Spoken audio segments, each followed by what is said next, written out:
Good afternoon to you all.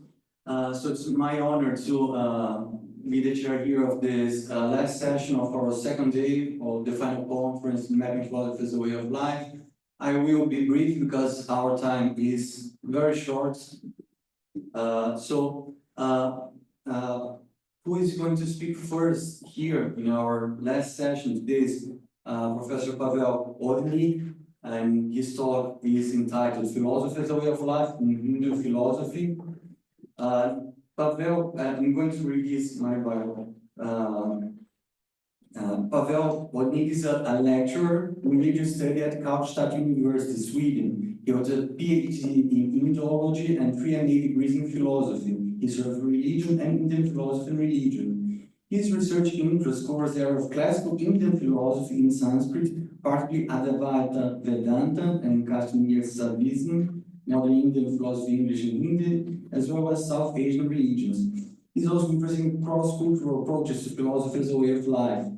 Pawel is the author of Engaging Advaita, Conceptualizing Liberating Knowledge in the Face of Western Modernity, 2018, and Rethinking Advaita Within the Colonial Predicament, the Confrontative Philosophy of K.C.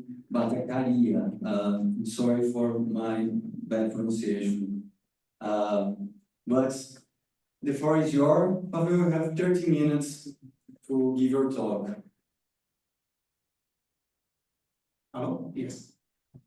Great. Thank you very much. I want to start really by, where is Marta? There is Marta. Marta, thank you very much. Heather, thank you very much. I'm Pedro. Thank you very much. Yes. Yeah, I mean, that's really all for them who has organized, but also to all of you who I already had actually time to exchange ideas and thoughts. I mean, it has been intense, but thank you very much. This is being very constructive to me. Thank you. With this, the title of my talk, Philosophy as a Way of Life in Hindu Philosophy. And we have I don't have much time, so it means that I will read the introduction out. I think it's boring, but I will do it in order to be quick. And then I will walk you through rather by talking and commenting things.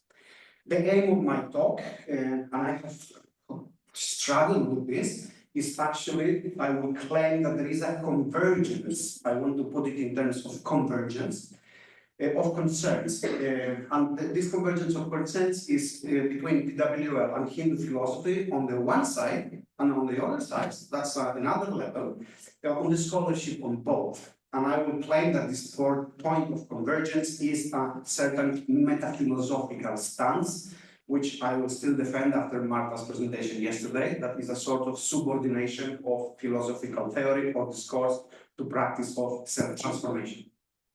The parts that I will present today, which is also how I think about the chapter, is first then to have an introduction and to address the question about subordination of philosophical discourse in PWL. Second, move to Hindu philosophy, and I will show you a glimpse at the historical record. Third, philosophy is not only text, but also their interpretations. So then I will move into interpretation, the record, and lead you a little bit about the history of interpreting the record that I will show, that is scholarship on Hindu philosophy. And finally then I will conclude, hopefully, that PWL and the practice of theory in Hindu philosophy, which as I will claim is the convergence. Okay? So I start by reading. Recent global reception of the groundbreaking scholarship on Greco-Roman philosophy by the French classicist and philosopher Pierre Hadot has rekindled metaphilosophical question concerning the nature of philosophy, its proper function, and its relation to other areas of human culture in a powerful and quite unexpected manner. In a nutshell, Hadot argued that philosophy in Greco-Roman antiquity was foremostly a way of life that entailed engaging in rational philosophical discourse as well as in a set of spiritual exercises in order to achieve wisdom sophia, which brought about peace of mind, inner freedom, and cosmic consciousness.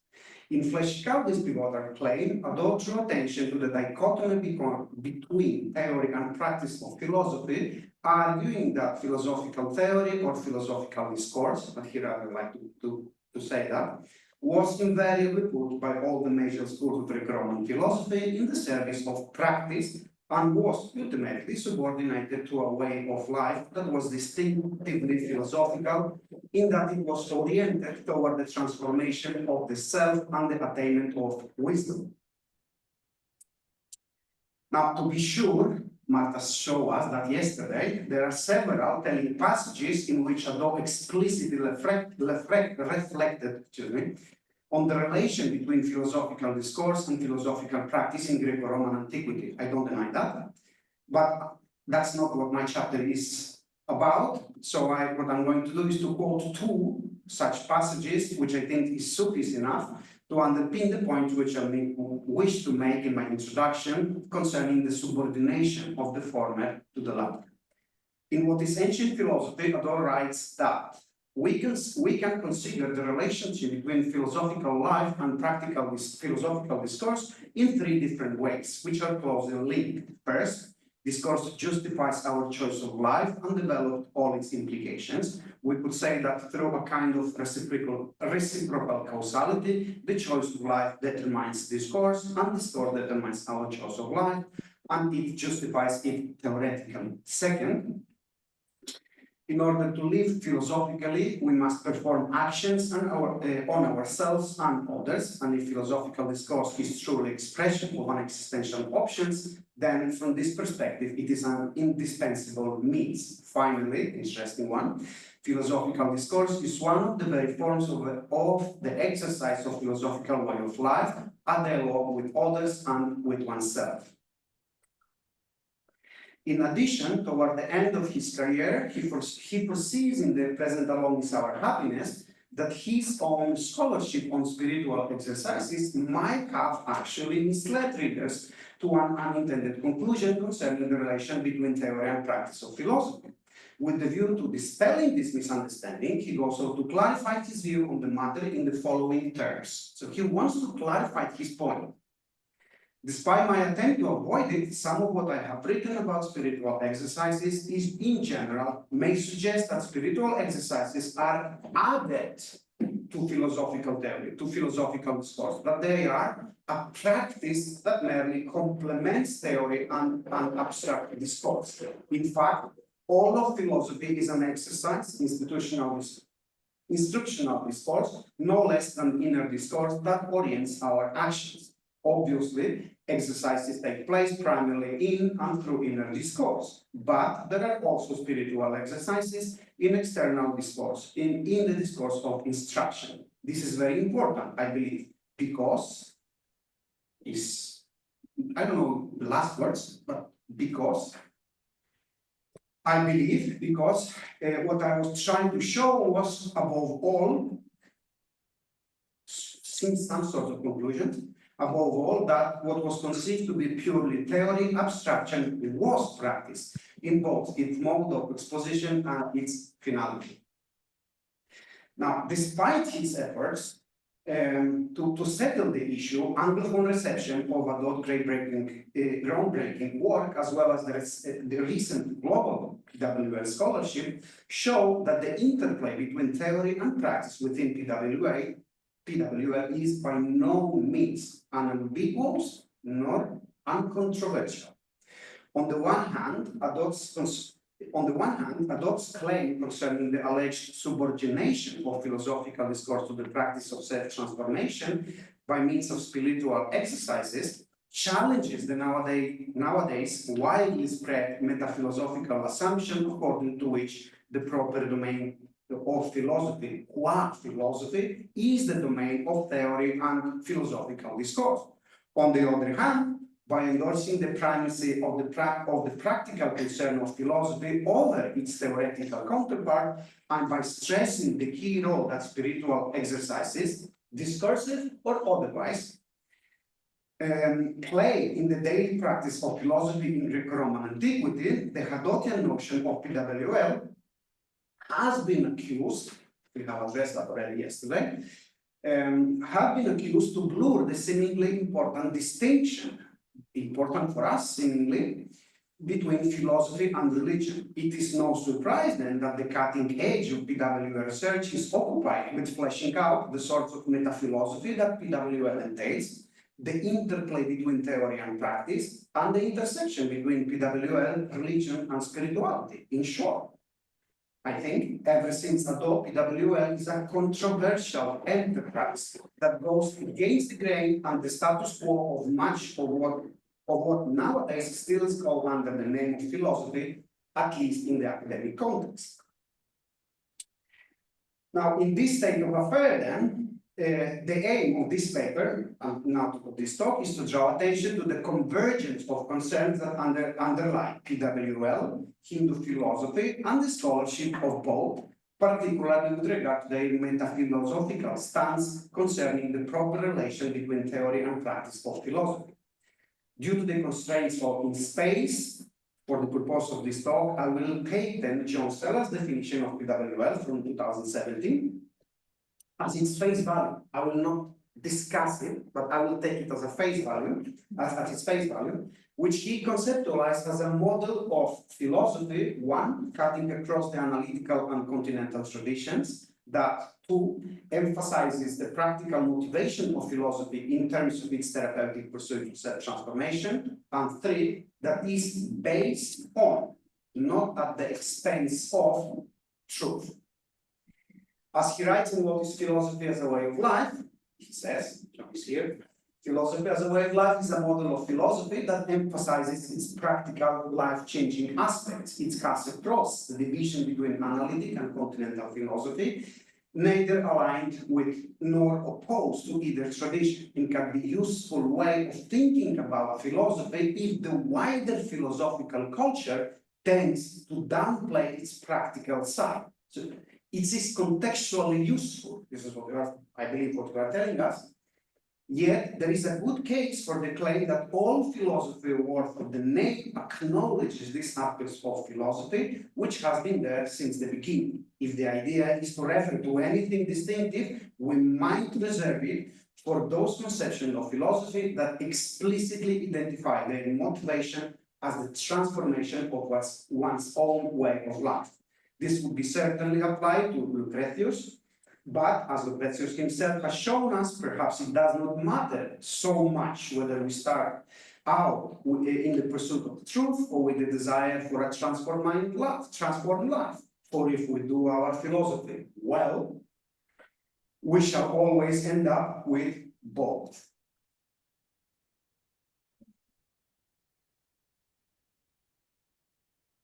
Yes, as this definition has it then, and that will be my starting point, any specific form of PWL can be identified by examining its core motivation. For the key concern of PWL as such lies in its commitment to a pursuit of practical end and the attainment of self-transformation that happens to be therapeutic. This primacy of the practical, however, as Sellars reminds us following Lucretius, is not at the expense of the theoretical pursuit of truth, but is instead grounded in such theoretical pursuit. I think this is very important, at least for what I want to address. Great. That is how I want to frame in my introduction. And now I want to ask a question and work it out with you. What does classical Hindu philosophy have to say concerning this metaphilosophical claim that philosophy as a way of life is known for? Well, I propose to show you some texts. Those texts are important in the sense that they are root texts. Indian philosophy is a tradition of writing commentaries on root texts. So I'm not going to show you the commentaries of them, but rather the very root, the very origins of thoughts that certainly pushes them further thinking in certain directions. Here is the first one from the Nyaya Sutra of Gautama Shapada, and this is a text that will be rather around 2nd to 4th century, probably composed in layers. The oldest parts of the text probably from around the 2nd century, but later additions. Yeah, it says the following. And that's the start, yeah? That's the first, really the start of it.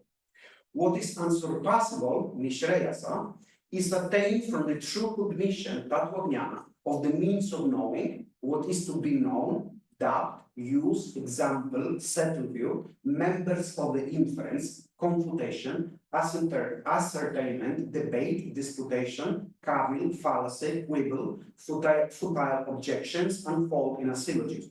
When suffering, birth, activity fall under false knowledge, mithya jnana, the parts, one after the other, due to their successive department, follows emancipation, apavarga. Little bit of philology here.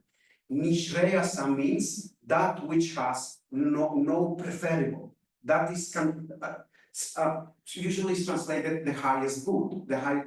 Translated the highest good, not literally, because it is something that has no preferable, an end that higher than which there is nothing other, yeah? So most excellence, unsurpassable, supreme good. That's one important concept here. Another one is tattvajnana. That's a compound, could be translated in several ways. For example, true cognition, knowledge of the truth, depending what's the compound, how we analyze it. Knowledge according to reality, also sometimes translated. We have also in this passage a chain, an interesting chain, suffering, birth, activity, fall, and then false knowledge. From the last part of this short text, we can also infer that nishreyasa, that which has no higher, is related to apavarga, that is the highest good, emancipation. In other words, the highest good is emancipation, and this comes from true knowledge. That is, the highest that is to achieve in practical lives comes from tattvajnana. Now, don't miss what is the content of that tattvajnana, true cognition. You have a list of 16 items, from which 15 falls within what we would call today logic and epistemology. Rather a surprise, yeah? Only the second one, prameya, is concerned to what we would call today ontology, or what there is. Yeah? The rest topics, the other topics are epistemology and logic. Our first text. Next one, Vaisheshika Sutra, attributed to a figure, probably not a historical one, Kannada, from the first and second century Common Era. It says the following. Now, therefore, we will explain virtue, dharma. A little bit of caution, translating dharma's virtue, identity. Now, therefore, we will explain virtue. Virtue is that from which prosperity and the unsurpassable good, nishreyasa, is accomplished. The authority of the tradition is accepted because the words of the tradition belongs to him, to the Lord.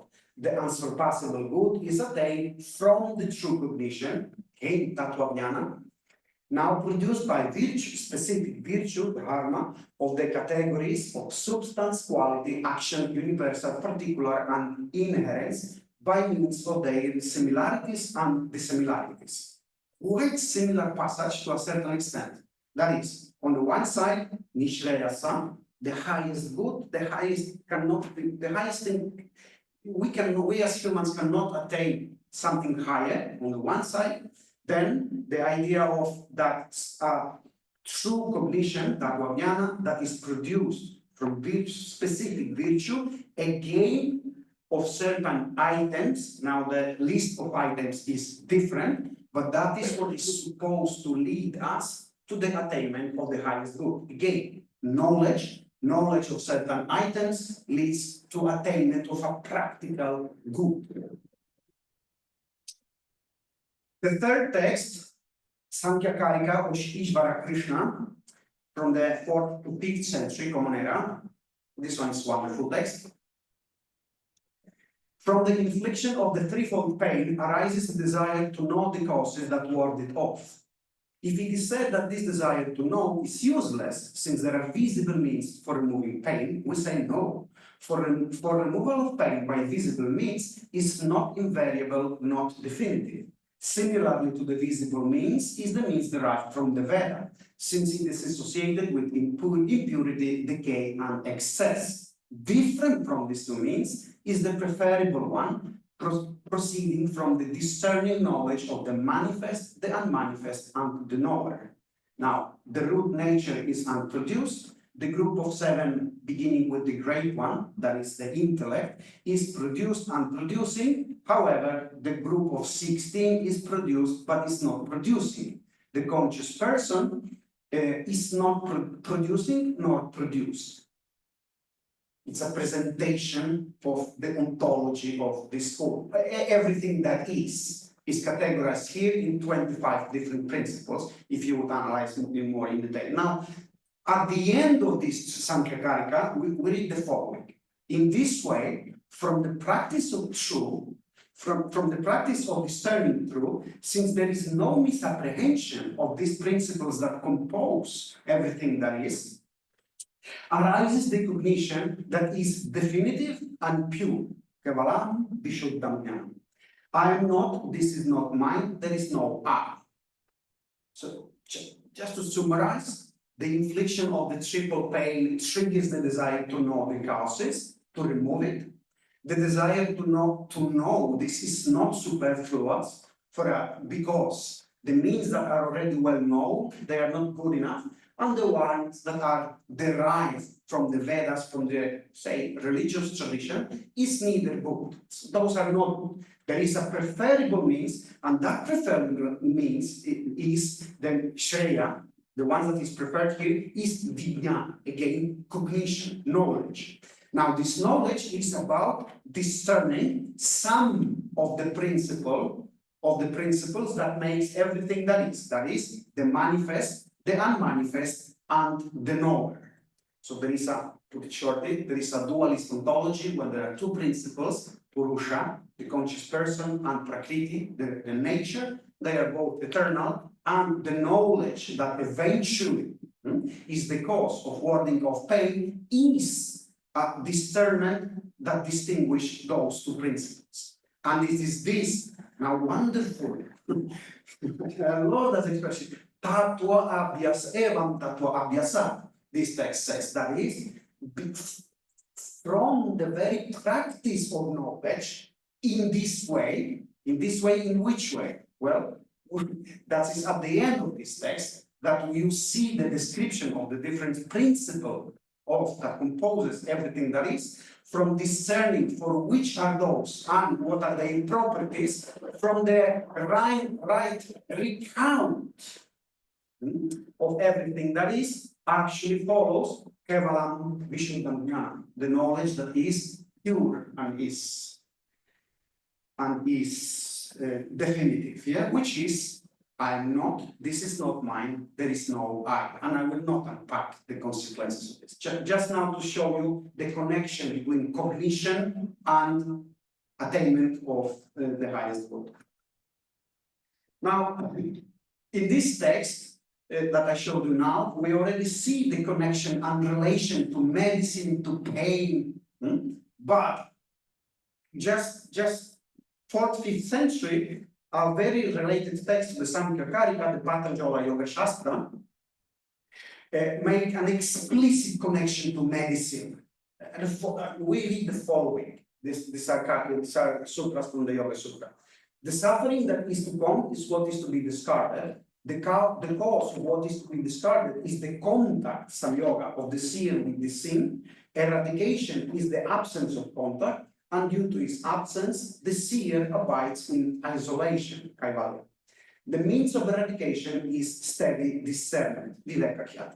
In a commentary to this passage, we read the following. As medical science, Chikitsa Shastra, has 4 divisions, illness, cause of illness, recovery, and therapeutic, so this teaching, yoga, has 4 parts, Chaturvyuha. The cycle of rebirth, samsara, its cause, hetu, liberation, moksha, and the means to liberation. Of this, the cycle of rebirth, samsara, is heya, to be discarded. The association of purusha and pradhana or prakriti is heya hetu, or the cause of what is to be discarded. Perpetual stoppage of this association is hana, or liberation, and right knowledge is the means of liberation, Again, very clearly association of knowledge, viveka, steady discernment, and its clear connection to the fourfold paradigm of medicine. This is therapeutic knowledge. Yeah? It's equivalent to what medicine does. This is, by the way, also the Four Noble Truths, the Arya Satya, but I will not go into the details. So another interesting text. Again, knowledge is the cognition that is therapeutic, that has practical application. This is a wonderful text. I would like to read it, but I understand that you show me 20, I skip it for now. And also skip you the analysis. Now, those are the texts, and I could show you, go on and show you many more. These are not meant to be any exclusive list or the most important list. Now, it is not only about the list, the record, but it's also about interpreting the record. So let's say some question. How did scholarship on Indian philosophy, more specifically Hindu philosophy, interpret this record? Should historical record be taken as its face value? We saw it, we know now. If yes, what do we do about the relation between theory and practice in Hindu philosophy? How do I understand this? Yes, and if not, then how to explain the abounding statements that seem to claim a practical motivation for philosophy? We do not take these statements as its face value. So what do we do from out of these statements? Yeah, imagine taking the similar on PWL in Western culture. Well, and here is the difference. I really want to emphasize it here for the audience. Well, Adorno was thinking what he was thinking in France during and in post-war. But Indian philosophy, when it comes to Indian philosophy and its scholarship, we have the first stage where this interpretation is being worked out is actually completely shaped by the colonial context. First, on the one side, we have the Western rejection of Indian thought from the history of philosophy. That can be thought, but not philosophy. And on the other side, Indian response. Hey, wait a moment. We do have philosophy as philosophy. Our thought is philosophical. Now, what I want you to pay attention here is that now it doesn't matter. Let us not take position, but either A or B, both claims entail a metaphilosophy. As a clear conception of metaphilosophy that is the yardstick for what counts or does not count. It is or is not included in the concept of philosophy. Today we have a plethora of works about Indian philosophy or Chinese philosophy in which these are placed on the plane with Greek philosophy, but only in the Greeks do we have universal cosmological life interest in the essentially new form of purely theoretical attitude. There are no philosophers in other cultures because they did not develop theory for the sake of theory. And because they don't, that's not philosophy. They can have thought, but not philosophy. So this is two things. It's a normative claim of what philosophy is, and then a consequent rejection of certain areas of thought as not being a philosophy. Now, I'll take you farther here from the other side. And I read from Harvard's Breaking Knowledges from 1992. Until several decades ago, a general history of philosophy used to assure their readers that philosophy originated in Greece, that it was a genuinely and uniquely European phenomenon, and that there was no philosophy in the true and full sense in India and other Oriental cultures. The Orientals, according to this view, did not pursue pure theory. They did not seek knowledge for the sake of knowledge, regardless of its practical or soteriological implication. In their own way, modern Indian writers have accepted and echoed this assessment. However, from their angle, the pursuit of knowledge for its own sake appears as idle curiosity, as useless academic enterprise. This sounds familiar.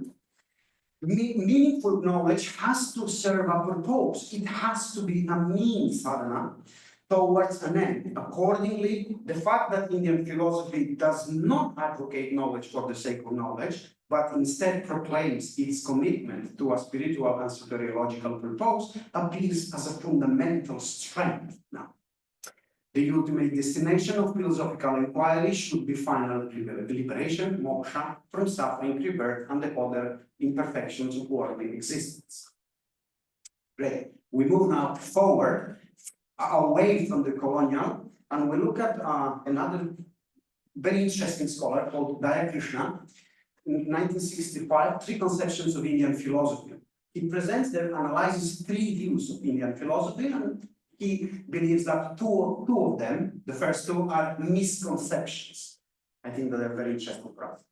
The first view is that he analyzes is the one advanced by Karl Popper in this very famous book, The Presuppositions of India's Philosophies. Now, Popper claims that the main claim is Indian philosophy is a discourse to the pursuit of moksha, to the practical means of liberation.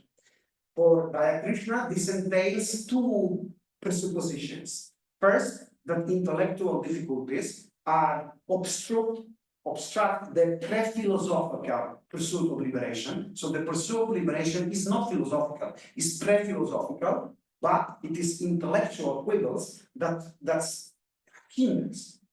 That's proposition number one. Two, there is a method to resolve intellectual quibbles once and for all. And philosophy, yes, has this propedeutic function of solving the issues so that finally we can attend to what is important really, which is pre-philosophical. That's one position. Second, this misconception for Daya Krishna. The second one is K.C. Bhattacharya. Same claim. Indian philosophy is a discourse related to a pursuit of moksha, but now, according to Daya Krishna, this entails for Bhattacharya first, philosophical discourse make possible that human beings become aware that there is such a final goal to achieve, that is liberation from suffering. Without philosophy, human beings would not be aware of that end. Therefore, this pursuing of that end is not pre-philosophical for K.C. Bhattacharya, as for Popper, but instead it is constitutive part of philosophy. What's that? Number one. Second one, for K.C. Bhattacharya, philosophical discourse is a preliminary theoretical counterpart to spiritual or religious practice. Now, I see it's a preliminary to a practice, but that practice then is not philosophical, but rather as spiritual, as he called. Yeah, I addressed it in another paper. Do not develop that one. Now, for Krishna, for Daya Krishna, these two that I'm reviewing here with Daya Krishna are misconceptions. Why? Well, on the one side, they subordinate philosophical discourse to practical concern. And this doesn't seem per se to be a problematic for Daya Krishna. What is problematic for him, and why he believes that those two views are misconceptions, is that they fail to explain the proliferation of philosophic discourse in Indian philosophy that does not have, or does not seem to have, any direct or indirect relation to moksha. That is, hey, there is so much philosophic discourse that we cannot connect it to this. So if philosophical discourse is in some a means to attaining that end, then what should we do with this other stuff? That's it. Great. For Daya Krishna then, essentially then, he formulates his position. His position is, this misunderstanding can be avoided, that is, the record should not be taken literally as it says value. In other words, and then he shows us first, this claim is not unique to philosophy. It is common to other areas of Hindu culture. And he shows us dance, music. So if dance, music is also related to moksha, so it's not specific of philosophy. Imagine the same question for the PWL in Greco-Roman context. So one. Second, theory of value. There is also a theory of value that eventually in Hindu culture called Purushartha that takes this moksha, liberation, which is regarded as the highest pursuit of man. And that eventually can explain why there is such a claim made. But the claim is made only rhetorically. It's not a real one. Yeah? In his statement, the blanket unitary claim was allowed to hide the real divergence of pursuits as an interest. And I know my time is over, so I skip that part. Quite interesting. Can I read out the conclusions? Can we discuss them? Maybe? Yes. Yes.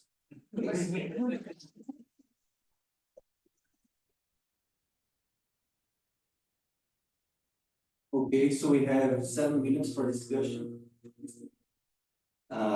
So let's gather some questions and then discuss it. I have one question there. Ilania.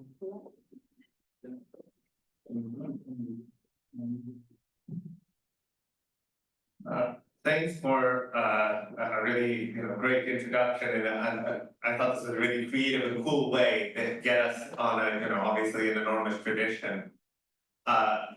One you brought up at the beginning that made me think sort of being selfish here, because I'm going to ask you a question that I've been thinking about. As you brought up the Nyaya Sutra early in the beginning, and one that I often have a sort of struggle with. I know there's a new book on it in PWL, is something like Nyaya, thinking about it within this PWL context. And sort of the way I would phrase the question to you is, how are you thinking of parsing more ways of life that are tremendously scholastic, that might, in some ways, we might want to compare with the scholastic traditions of medieval universities or Western analogies, even if there's ostensible commitments to, as you said, moksha or transformation. So like, how are you navigating that in traditions where there's serious debate culture, books are organized around those debates, and the formal and informal fallacies, and discussions of inherence as proof of stable self. So like, I don't know how to say it. How do you separate the scholastic tendency and this other humane tendency, or do you see them as commensurate values? Yeah, let's get. We don't have much time. Right. Want to have a question? I don't know if you give it time. Just it was just a question if we accept the idea what I proposed now that as a way of life is philosophical spirituality, we accept the distinction between religious spirituality and philosophical spirituality. It is possible to encounter it in the Western cultures. Is it possible to encounter precisely this differentiation in the Hindu tradition? And in our hypothesis, if spirituality is based on conversion, we can find something similar in the Hindu tradition. Okay, great questions. First one. Well, what I'm trying to show you is that scholars of Indian philosophy do not have one and only question to that. So I think that this itself is a very valuable point.